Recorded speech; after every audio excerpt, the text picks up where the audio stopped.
Hello, everybody, and welcome back to Malts and Meeples. A little bit of a late start here. I'm Petter, and today we are back with more Legendary Kingdoms Valley of Bones. So, where we left off last time, we were in a new town. Very poor town. We could visit a few different places. The marketplace, slave market, Harborside Taverns, Church of Cursus, Dockyard, explore the city, King's Hall, or of course just leave. We're, I think, going to start here. The plan's going to be, let's go to that Temple of Cursus. We had good luck-ish last time.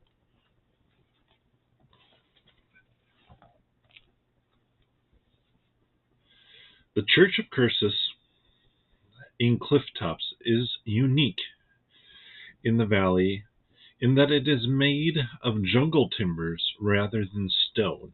The city is poor. Not even the faithful have the means to pay the impressive black stone ziggurats more common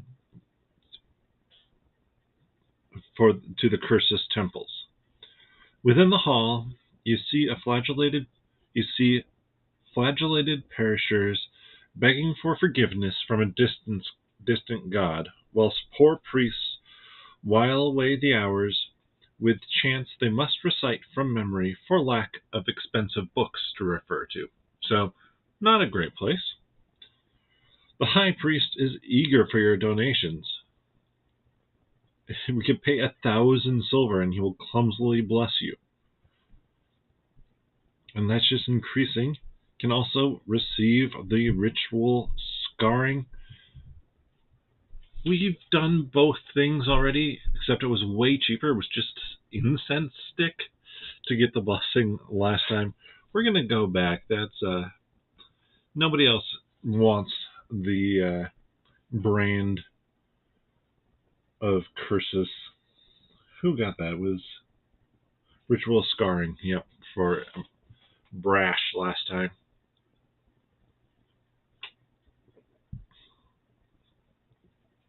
So let's go to King's Hall. I don't know if it's an actual king or just maybe a tavern. 557. We don't have code A33 yet, or A34. You enter the hall of Luthor the Ugly, brutal king, so actual King's Hall, of Clifftop. He is currently in the process of torturing one of his many servants. His lords urging him on to greater acts of cruelty. The hideous, scarred king looks up at you as you enter. "What is it?" he gargles. "More petitioners for my favor? If you would be my friend, tell me what kind of punishment I should inflict on this man. Don't be too lenient, or you will share his fate."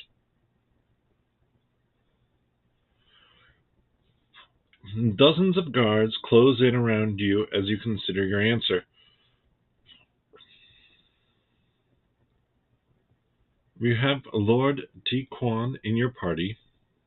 We do not. Turn to 10. Whipped, pulled out fingernails, or gouge out eyes. We're not a violent party. I think that we probably just go with what sounds like the most lenient. That will probably not work out well for us. Whipping is dull, mourns Luthor, unless it's done in mass. At a nod from the king, you are grasped by the guards and stripped. Soon King Lothar and his favorite lords are striping your backs with whips. With the jeers of his court, each party member loses 3 health. Yeah, that was probably the wrong option, but also my party wouldn't have done the other option, I don't think. So we're down to 4 for Brash. That's still 5 for Akihiro. 5 for Sir Jessica. And 3 for Amelia. You are cast out of his court naked to the peals of laughter from his servants. Any character wearing armor must discard it, but the rest of your equipment is thrown after you. Vowing revenge, you slink away to the marketplace to buy some new clothes. So we lose our armor here. That sucks. We just gotten some decent armor.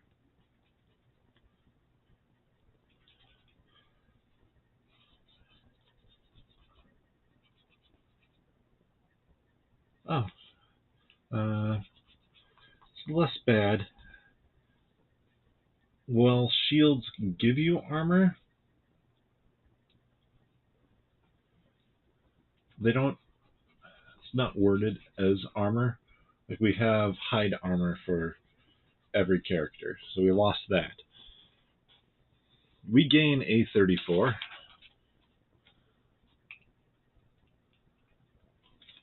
Vowing your revenge, you slink away to the marketplace to buy some new clothes.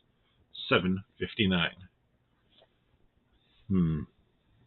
Let's see. 759 here. Clifftop Marketplace is a sad and disheveled affair. Most stalls are given over to the agricultural goods Clifftop is famous for. You browse empty stands looking for something of interest.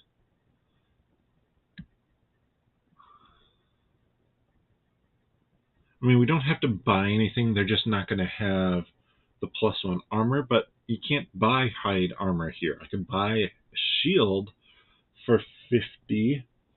I have to look. Looks like I have 75 silver. I'm not even going to bother doing that. There's not much here. So we're just going to skip on everything there. I prefer to keep my money than to buy a shield for the one character here. I mean, there's not much to do. We need to find a spot to rest. Let's go to 505 to the Harbor Taverns.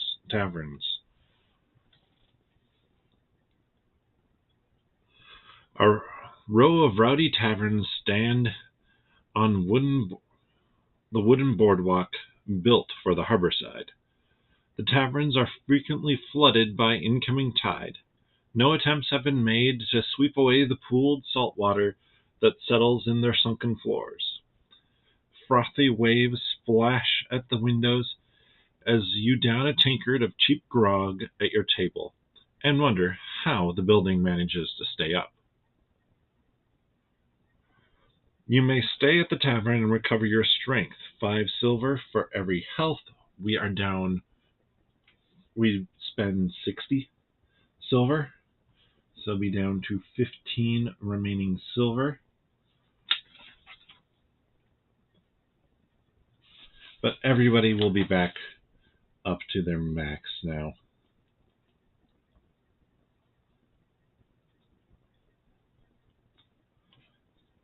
I just don't want to go into the day, go into whatever my next fight situation is going to be.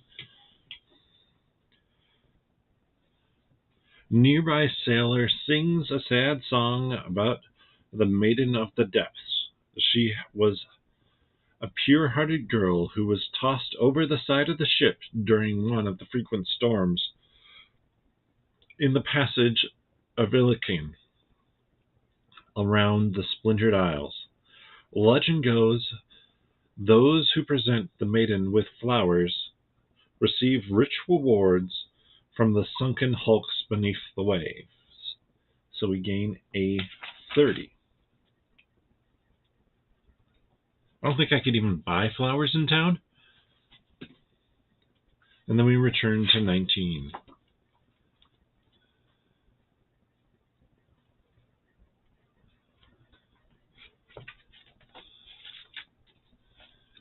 I mean, 354. Let's just explore the city and see what we come across. Clifftop was not built for sightseers. There are no monuments or grand constructions, bar the cliffside crane, which is designed to haul goods from labor below. If we have code A35, we do not.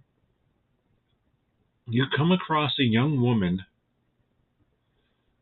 in a field being beaten by a pack of overseers.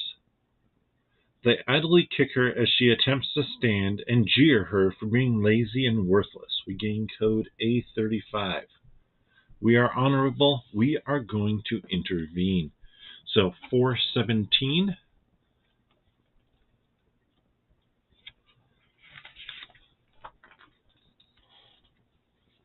The overseers have no intention of messing with armed warriors and quickly leave their sport.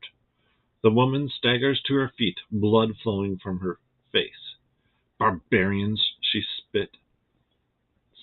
They beat me because I'm down on my luck. My family used to own half the land in Clifftop, but my grandfather was forced off his land by the vile sorcerer Ubraki, who stole his land documents. You look at like the adventurous sort. If you find me the registry papers from Ubraki's vaults, I'll reward you. Who are you? You ask. Good point. We don't know who she is yet. They call me Dame Susanna, she shrugs. At least, that's what I'm called when people see me. Find those registry papers, and I'll split the land value with you. It might be worth looking out for. Now turn to A19.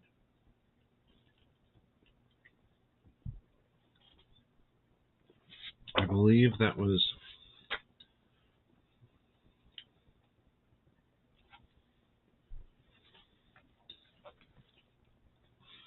Turn back to 19. I want to see what happens if we go around town again here. 354. Because now we have A35. Is it going to lead us maybe towards something here? You meet a foreigner. Wait, hold on. 354. That seems wrong.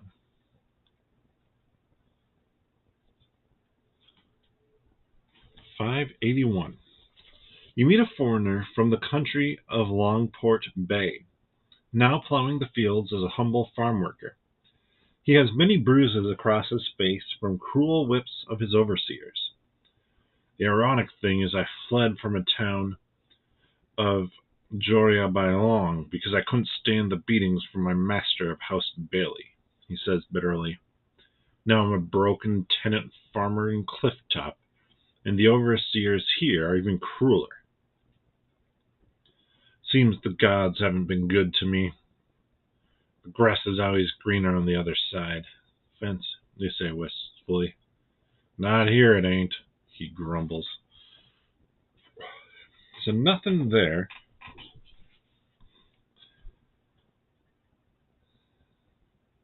I'm trying to think where we could look for those documents. If it's somewhere around here, even or not. This is something that I don't know for sure.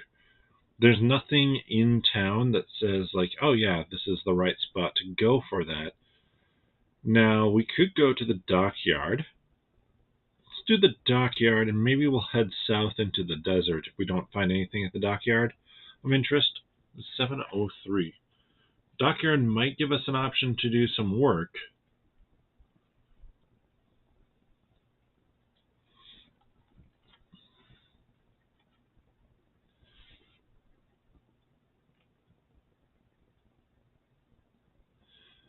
The journey to the harbor from the city is a fraught one. The thin path barely wide enough for a single person. Sometimes you have to give way to traffic coming up and the trail, or on creaky wooden platforms that flex and bend under your weight. The harbor itself is a series of harsh wooden piers hammered into the sides of the cliff face. Barnacle-encrusted beams peep from the crashing waves. Ships must be moored tight or risk smashing into Harborside. We don't have a ship.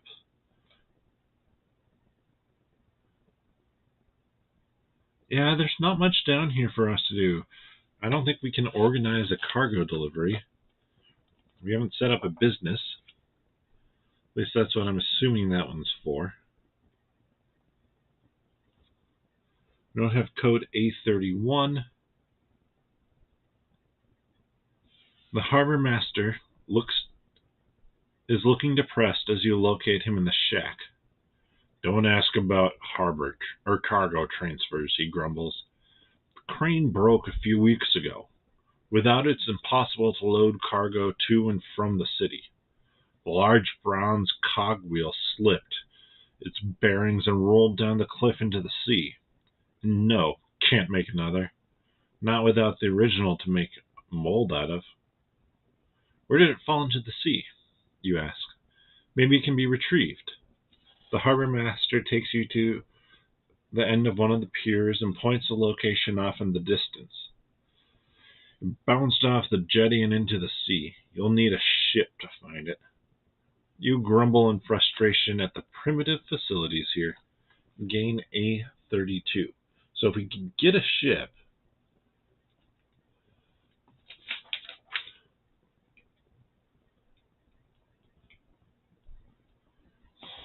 we'd probably be in a decent spot.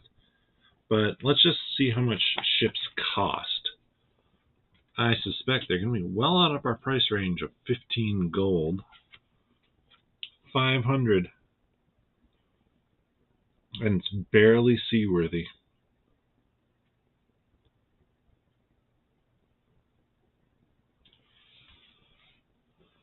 Back there, let's go back to the town center. And let's head south into the desert. I mean, this is called Valley of Bones, so I feel like we probably should stick to the desert for a fair amount here. 725. You're wandering the desert, somewhere south of the dilapidated town of Clifftop. The searing heat is quite unbearable, and you struggle to ration your water carefully. So we need a team survival check. Ooh, Anbraki. We can head south towards the Palace of Anbraki. That's where we're going to want to go. And we need to make a survival check. We have 8 survival. We need 4+, and we have to get half of these as successes. And we got exactly half of them as successes. 3 5s and a 4 to go along with 3 2s and a 1. You manage to conserve water by traveling mostly at night and sheltering from the worst of the sun. We're going south to the Palace of Anbraki. Now that we know where it is,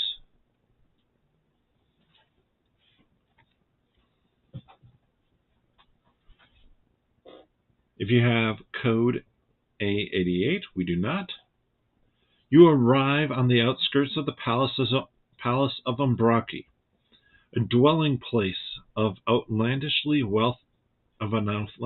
wealthy sorcerer who keeps his own private army. The palace itself is a gorgeous wood and glass affair with a sharply sloping roof and fantastic gardens. Soldiers patrol the grounds at all times of day. Their polished bone armor and iron weapons glinting in the sun. It is said that Anbraki keeps most of his wealth in a fantastic vault deep in the bowels of his palace. That's where we want to go.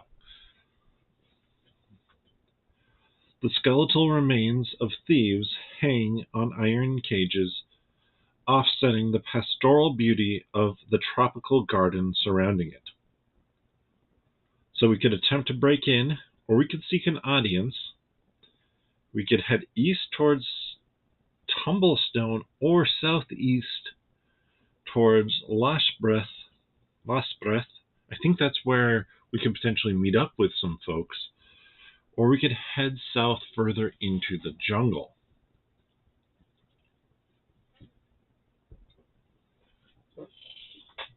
Now, I'm reaching down here just to pull out, like we had mentioned of the Splintered Isles. That's book 3. So I think it's possible that we could leave from the town that we were at and get into this book if we had wanted. Or the same with this one. But I'm assuming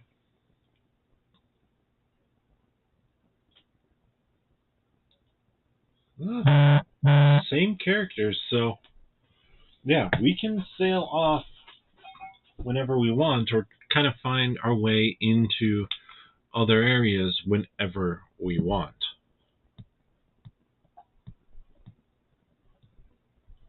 I don't think we want at this point in time. Let's seek an audience. I feel like we're going to be fairly direct about this. Like, why does the guy even care about the land deeds?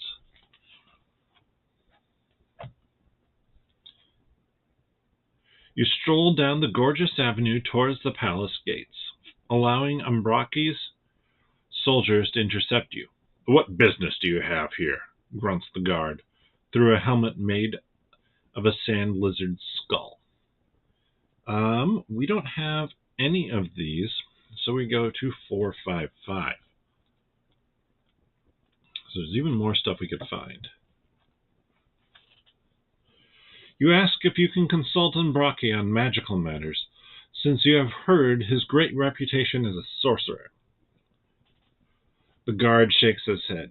My master is no public oracle, and his palace is not a school for the animus masked. Get gone, you curs. 24 soldiers lower their spears in preparation for your defiance, with another company advancing on the road to support them. Realizing these are no men to be trifled with, you depart to 265. Was that where we were before?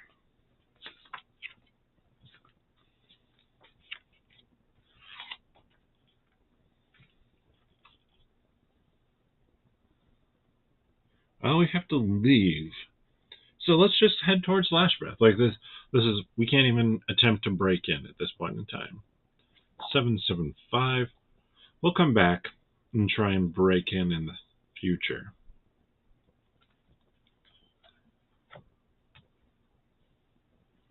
We have this artwork here for Last Breath. The artwork in this game is nice. You have arrived at Last Breath, the city of barbarians. No roads lead to Last Breath, for it is a city merchants do not travel to, unless they wish to be robbed of their goods.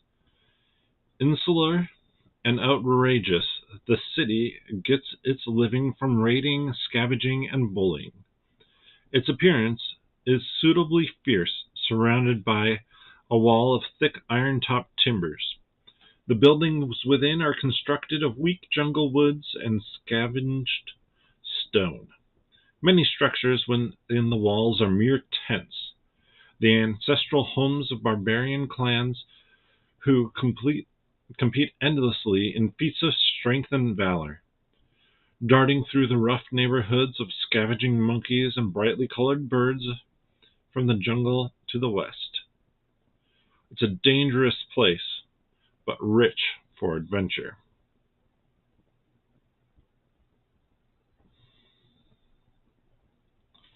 Alright, we have a lot of different options here. We could visit the marketplace, not have money for that. Go to the inn, don't really have money or need for that.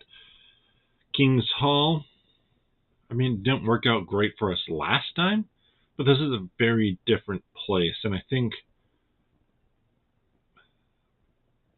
the characters would understand, or like, I feel like they understand the difference between kind of just being them expecting civilized at the cliff sides. Like, that's That's a spot where there's trade and stuff like that. Granted, I don't know why they would think that, but I think they feel like it's a town. This is definitely something different and probably would treat it differently. Let's visit the Expeditionary Guild, because I'm just curious. Like, characters need money at this point, need some direction, so that feels like the right spot to go. We don't have A85. At first, you're unsure if the rumors are true. Can there really be an Expeditionary Guild in a city as raucous and illiterate as Lastbreth? You find the Guild in the Tent City, a collection of gloriously decorated marquees embroidered with the heraldic crest of the House Ross, a stag's head on a field of blue gold. This noble house of Royce is so the house is Ross, and it is noble house of Royce. Okay, is based in the county of Longport Bay, which means they are a long way from home. You soon spot the leader of the guild, Sir Lawrence Ross, uncle of Baroness Carissa, and the head of the house. He's overjoyed to see some cultured travelers in Lastbreth, and immediately invites you into his tent for a drink. We absolutely will join him. We have not had good luck with anything cultured here recently.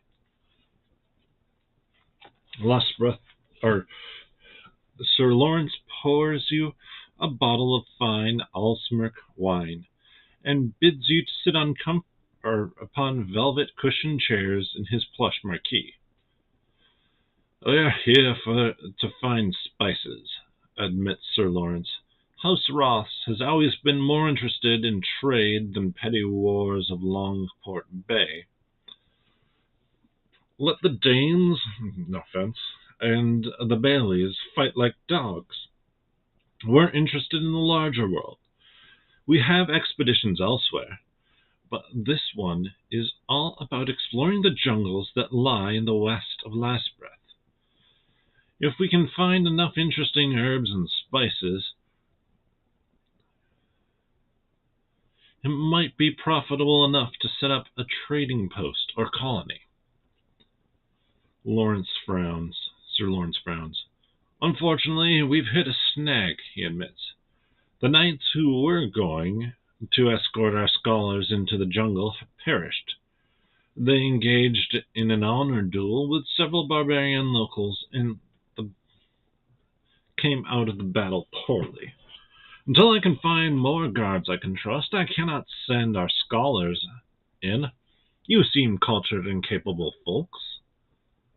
Perhaps you would be willing to act as expedition leaders. There would be an ample reward offered." Yes, we can.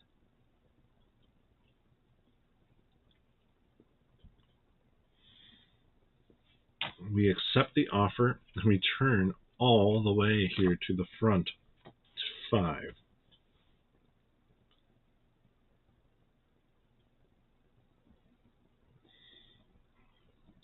You meet up with the lead scholar, Emlyn Pass Ross. So we have Amelia Pastane, who's already loading supplies onto mules. She is joined by 3 young scholars who look fresh out of the university. They don't look like the type who can handle themselves in a dangerous jungle. "We must follow our established route to the jungle, and then branch off south once we have reached the checkpoint," says Emlyn. "We've discovered all sorts of interesting plants, but so far, surprisingly little that is edible." "What kind of dangers do we face?" you ask. "Most of the jungle beasts leave us alone. To be honest, the monkeys are the most dangerous thing you'll find. They travel in huge packs. They're intelligent, thieving sorts. You should watch out for them." Sir Lawrence emerges from his tent to kiss his daughter goodbye and wish her luck.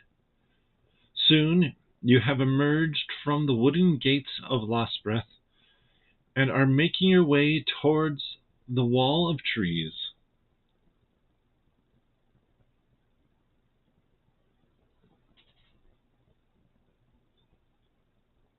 that is the Elasbreth jungle. Within the canopy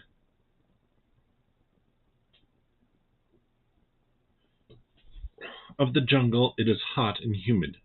The ground is moist and seems to be the nest of thousands of tiny biting insects. It must have rained recently, for the path is flooded. Emlyn curses. She intended to take the route through the jungle to reach the checkpoint. So do we follow or take the expedition off the path and lead them through the jungle? I think we are going to take them off the path. Because, sure, we could stick on the path. That wouldn't be a bad plan. But it's also less interesting. And sometimes the answer is, I just want to do the more interesting thing. So, let's do that. 863. This will either go very well or very poorly. 863. This is towards, go from the very front to the very end. Almost. It takes a competent explorer to blaze a new trail through unfamiliar jungle. We need a survival 6 check. +4.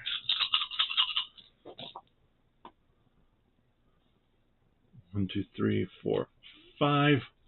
We had 5 of the 6 we needed. So we failed. 462. So close, no way to re-roll.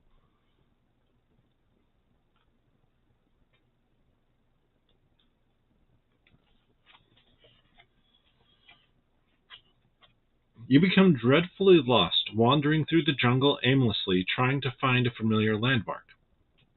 Suddenly, behind you, you hear a terrible cry. You spin and see that one of the scholars has fallen into a hidden pit. Dashing to the edge of the pit, you move to help, but see the poor woman has been impaled on sharpened stakes which have been hammered into the bottom. Alright, well, apparently they wanted us to note that we had 3 scholars. And now we have 2 scholars.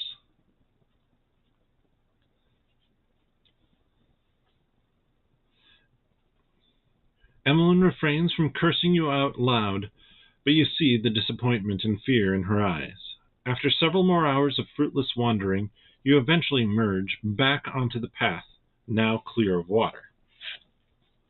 So glad we did that. Though it would have been interesting to see what we could have found. You track through the jungle continues, moisture dripping from long-leafed and hairy trees around you. Peering at her waterlogged map, Emlyn Pass Ross leads the way through the chittering rainforest. Eventually, you become aware of movement above you. As you gaze upwards, you see hundreds of small monkeys, each less than a foot high, leaping and howling through the treetops. Uh-oh, we're in trouble, mutters Emlyn as she beholds them. If you have Speak with Animals, we took that and wish to cast it, we will. 496. You invoke the spell and call up to the monkeys. Ho there, groundlings, cries one of the monkeys. You bring exciting things into our home, don't you? Glittering treasure and strange objects of metal and wood. What of it, you ask? Give us, chat the monkeys. Give us something, or we take it all. If you have code A43, we do not. If not, you must decide what to do. Give the monkeys an item. Choose something from our equipment. Absolutely. We will do that because Brash is going to be forced to give up his brooch. His charisma is down to 6 instead of 7. We go to 412. Amelia Pastain would just... I think they're all a little bit tired of Brash in some ways. He keeps on... I feel like he'd be the one who's carrying his weight the least in this group. The monkeys paw over the item you give them, hauling it up into the tree. One of the monkeys snatches it from another, and soon the entire pack is storming to the trees, hauling after the thief, shaking down a rain of leaves as they scramble away. "Let's get out of here while we still can," smiles Emmeline, urging you down the path.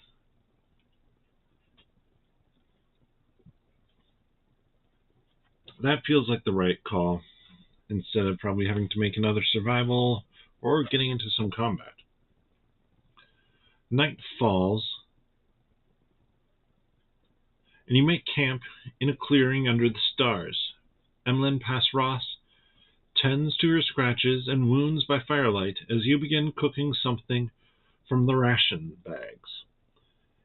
If Amelia Pastain is in the party, go to 715. We go to 715.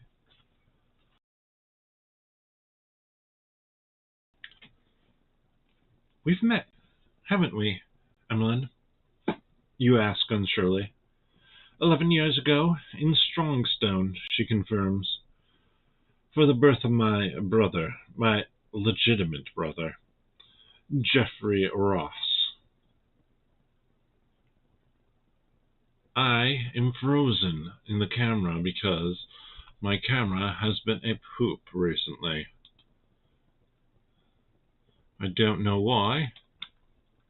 We will deactivate and then activate it again and see what happens. I am back for now. I apologize if I freeze again. We sat together at a low table with Montague Passbelly. All the high lords in the country were there that night. I remember Count Spencer patting me on the head for bringing him a cup of mead, and being spat upon and cuffed by your father for accidentally brushing him. I'm sorry about that, you say guiltily. Why, you didn't have anything to do with it, Emmeline says flatly. I think I'm always apologizing for him, you add sheepishly. He's very traditional, I suppose.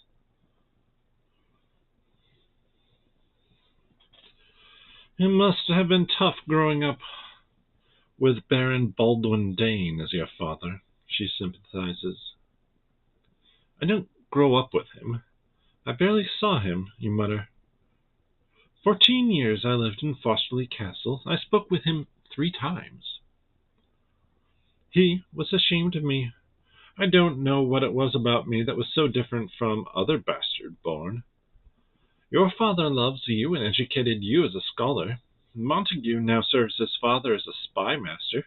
I scrubbed the castle floors and looked after the horses. I was treated like a peasant. He called me such dreadful names, never my own. Did he really? That seems to go against what we just heard, where you only spoke with him 3 times. But maybe when he did, it was not, obviously was not the best of situations. Well, you're free of him now, says Emmeline. You laugh. You're never free of your father. Not really. Emmeline pauses, and then searches her bag for a pair of cups, and she pours a little Aylesmark wine. Let's do an old toast, she says, passing you a cup and raising hers. To those bastards of Strongstone. To those bastards of Strongstone, you say, or you smile. Downing wine is bitter as your memories. Gain A84. And then go to 74. We'll go a few more passages here and see what we have. You rise early in the morning to the sound of cawing birds. You make good progress during the day and arrive at the checkpoint by early evening. The checkpoint is little more than a collection of empty huts built by the previous expedition, but it keeps the rain off your head and the worst of the insects away. The way onwards is treacherous, and so you leave the mules tethered here until you return. In the morning we head south, says Emlyn, poring over a map. We built rafts in the last expedition to do just that, but my father came down with jungle fever before we could use it. It should still be moored by the riverbank.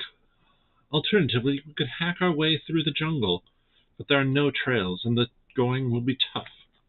We tried hacking our way through the jungle before, so we are going to try and use the raft, which sounds equally as perilous, might cause another scholar to disappear. You make your way down to the riverbank, and eventually find the raft with Emlyn's help covered over with weeds and bushes. 2 long poles can be used to pilot the craft, and soon you're punting down the river, the sun shimmering through the canopy of trees onto the glittering raft. The raft begins to pick up speed as you round a corner and you see why. There are rapids ahead. The water splashing with thick foam against scattered rocks that peek through the surface of the river. If you were in canoes, it would be much more easily to navigate. On the raft, it's going to take all your skill. So, another survival check. Team survival check. This time, though, we don't need as many successes. We only needed 3, but it was a 5+. On 8 dice, we got 2 5s and a 6, and then 4 3s and a 1. So we succeeded. We're going to 54. We hopefully do not lose another scholar here. There are a number of close shaves and even minor impacts, but the raft holds steady as you correct its course through the sloping rapids. Eventually, the water calms, and you ride the current downstream at a good speed. Looking at the densely packed jungle on either side, you are glad to your soul that you didn't have to hack your way through. Eventually, the jungle clears somewhat, and a wide, muddy bank comes into view. Emlyn thinks you have gone far enough, and you beach the raft onto the bank. Skillfully done, smiles Emlyn, as you help her and the other scholars to shore. Let's explore the unknown, shall we? We go to 763.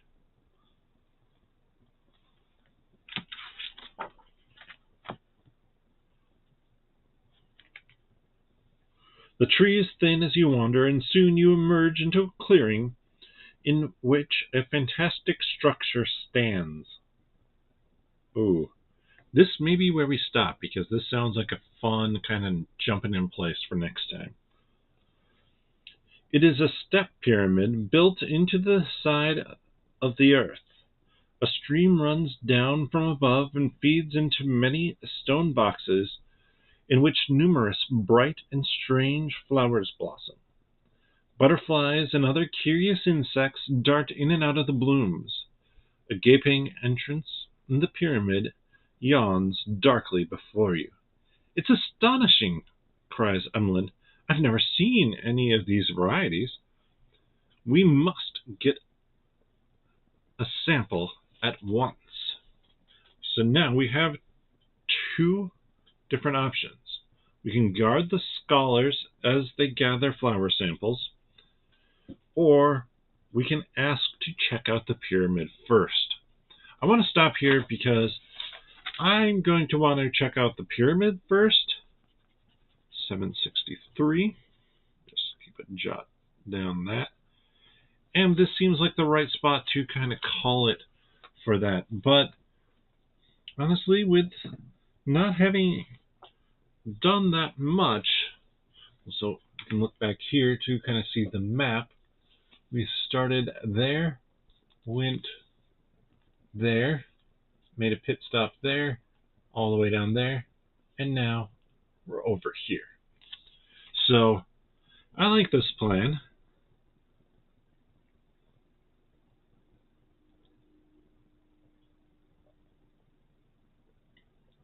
And I don't remember, we were supposed to go to Lutenash or Lost Breath. I honestly don't remember. We're at Lost Breath or near it, so we'll probably come back to that later. But I suspect I'm going to explore that temple first. But that will be for next week. Thank you so much for watching. If you enjoy this content, please give the video a thumbs up. I apologize for the camera in the middle there. That stopped working. It has been acting up lately. Hopefully I can get that taken care of, but it has been a grand old time, so I really appreciate people checking it out. And if you want to drop a comment below and tell me I really should protect the scholars first, I'll consider it. But unless there's a comment, I'm not going to know. So, appreciate everybody joining. Said that so many times. If you enjoy this content, please give the video a thumbs up. Subscribe to the channel and click that notification bell.